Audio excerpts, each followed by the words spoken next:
Yeah, case 15.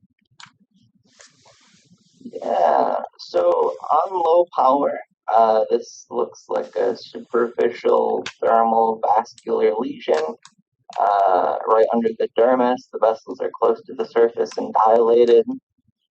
There's pigment near the top, and the dermis shows hyperkeratosis, and the vessels look thin-walled and without significant atypia. Good.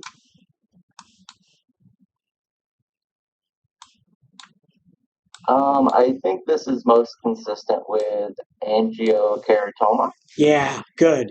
And like we talked about several times before, this really a lot of overlap with lymphangioma, targetoid hemocytotic angioma, and post-radiation AVL. This one has a lot of blood in it. Also has some beginning of fibrin thrombus in the middle here. Not uncommon to see a little bit of Masson tumor phenomenon, papillary endothelial hyperplasia in this entity also, because pretty much anything with big dilated channels can get that. Actually, here it is.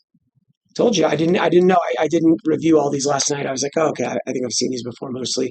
That it's not quite as papillary here, but this is what's happening. We get organizing thrombus that's kind of starting to turn into small vessels.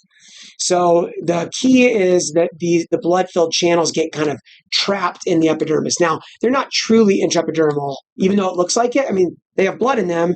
There's no normal vessels in the epidermis. They have to connect to the dermis somehow, right? So this is like the epidermis that is growing down and wrapping around, at least partially around these vessels.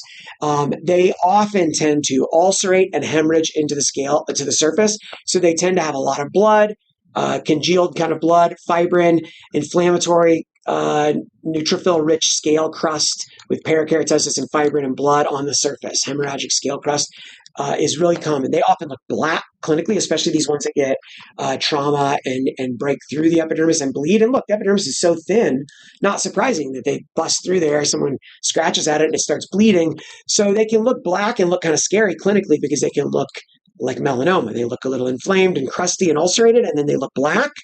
And so people often biopsy these more bloody ones, I feel like. All right. And yep, they're thin walled channels, just like those other entities we described, but they usually have a lot of blood and fibrin in them. That classically, what you want to see is them trapped in the epidermis like that. Like on a test, that's what you should want. Vascular channels that are dilated, totally wrapped by epidermis. In real life, sometimes even though I don't see complete wrapping, I'll think something fits best for this over the other options, and I'll just call it angiokeratoma, even if it doesn't have perfect wrapping. But this is a really, really nice classic example, very, very good example of angiokeratoma. Very good.